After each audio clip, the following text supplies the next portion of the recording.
Today we're going to talk about the importance of using a pinpoint marker word or even a sound in order to select when your dog is doing something correct. Now you could use something like the word yes, or you could use something like this called a clicker that makes a clicking sound when you press it. And both of those things indicate to her that she's doing something correct.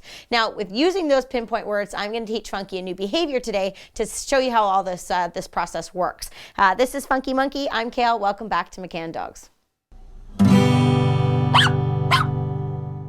So the first thing that I need to do before I teach her a new behavior is make sure she understands what the word yes or the sound of the click means. So what I'm going to do is pair it with getting a reward, and that pairing needs to happen within 1 second in order for her to comprehend the timing. So if I'm using the word yes, it would look like this. Yes, then feed. Yes, then feed. Or if I'm using the click, it would look like this. Good girl. So she hears the sound, whether it be my word or the click, followed 1 second later by food. Now the word yes or the sound of the click is what we call a conditioned reinforcer, which means over time when she's had hundreds of repetitions of hearing the word yes and then being fed, or hearing the click and being fed, those words or the sound of the click becomes the reward itself because of all the positive associations she's had with it. Now I just want to speak a little bit about the word yes in comparison to the click, because there's some people that prefer one over the other. I prefer to use yes in most situations because my voice is something I have on me all of the time. I can use it freely for everyday things. I often find having a clicker in my hand can be very difficult if I have a toy and I have a leash and I have food and all these different things. This can be a bit annoying. However, if I'm working on something very detailed that requires me or it allows me to have food and a clicker in my hand, I do find I can have very specific spot-on timing with my clicker. And from a teaching perspective, I often notice a lot of students can change how they say the word yes, or can be a little bit off with their timing. So they can say yes or yes and change the inflection of their voice, which does affect your dog. So being specific in how you say it and when you say it is going to make a big difference for your dog's ability to learn something new. Now I have this exercise cushion here beside me, and my goal is to teach Funky to do something with the exercise cushion.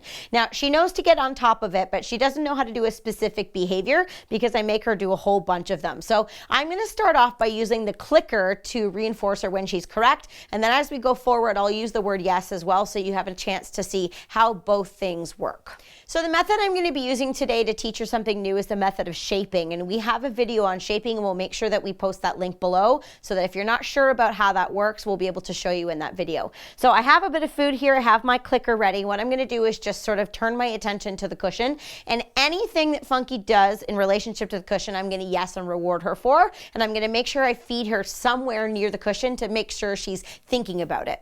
All right, try something new. Try.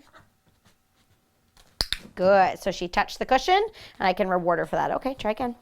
Nice. Good girl. So I'm getting 2 feet. I want all 4 feet.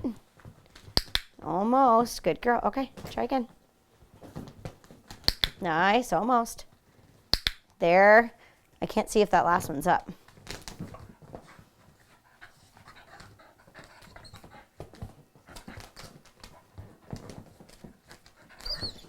Okay, so she's getting a little bit frustrated, so I have to go back to rewarding something a bit more simple now. I thought I was going to get all 4 feet and see how she was sort of scrambling and going all over the place. So I'm going to try and calm things down and reward smaller increments now to make sure that she doesn't get too frantic. Okay, try again. Oh, almost, that last foot there. Yay. Oh, so close. It's slippery. Try again. Oh, we're close. Good girl. Try again. Good. Yay! We need to use something less slippery. This is hard work. There we go. Okay, good girl. So we're getting there. So next time I'm going to practice with the word yes, so you can see how the process of the timing works exactly the same way. All right, I'm going to try the exercise again, but this time I'm going to use the word yes. So watch carefully. I'm going to try my best to yes when all 4 feet are up on the cushion. If I have any legs down and I'm yesing at that point, I could create a bit of confusion or some gray area for my dog. It's really important that when you're training dogs, you try to be as black and white as possible. So I'll do my best here to see all the flying legs at the same time. Okay, try ahead. Yes. Yes. Yes. Good girl. Yes. Good. Yes. Very nice. You're balancing so good this time. Okay, try again. Yes. Good. Yes. Good girl. Yes. Oops, I missed a leg there.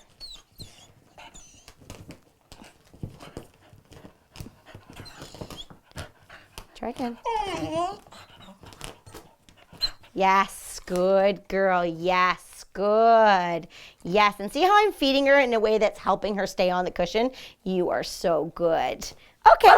What a smarty pants. Good girly. Now you may have noticed when I was practicing with Funky, there was a few times where her back leg would come off the side or she would come off altogether. And if she does something wrong, it's important that I don't scold her or tell her no. I want her just to be encouraged to try again. So my most important thing I'm focusing on is when I'm going to be using my yes or my click. Now in saying that, it really doesn't matter whether you use the word yes or whether you use a clicker. It's really completely up to you. I find, like I said before, that there is certain times when I find the yes is much more convenient to use. That's probably what I use most of the time. And then ever so often, if I'm looking for something more detailed, then I'll use a clicker for that. So I think that there's a time and place for both applications. What I think is most important, though, is when you are saying the word yes or when you are clicking, because that's really what resonates with the dog and their understanding the most. Now, we use the method of shaping to teach our dogs all kinds of really fun dog tricks, and you can check out our YouTube page for a lot more ideas and give some of those a try. Now, if this is your first time with us, we post brand new training videos every single Thursday from a really wide range of dog training topics, whether it be puppies or tricks or basic behaviors. So make sure you check in with us. If you haven't subscribed to our channel, make sure you hit that button. And if you like today's video, you can give us a thumbs up as well. Now, this is my 9-year-old all-Canadian dog, Funky Monkey. My name's Kale. For now, happy training. See you soon.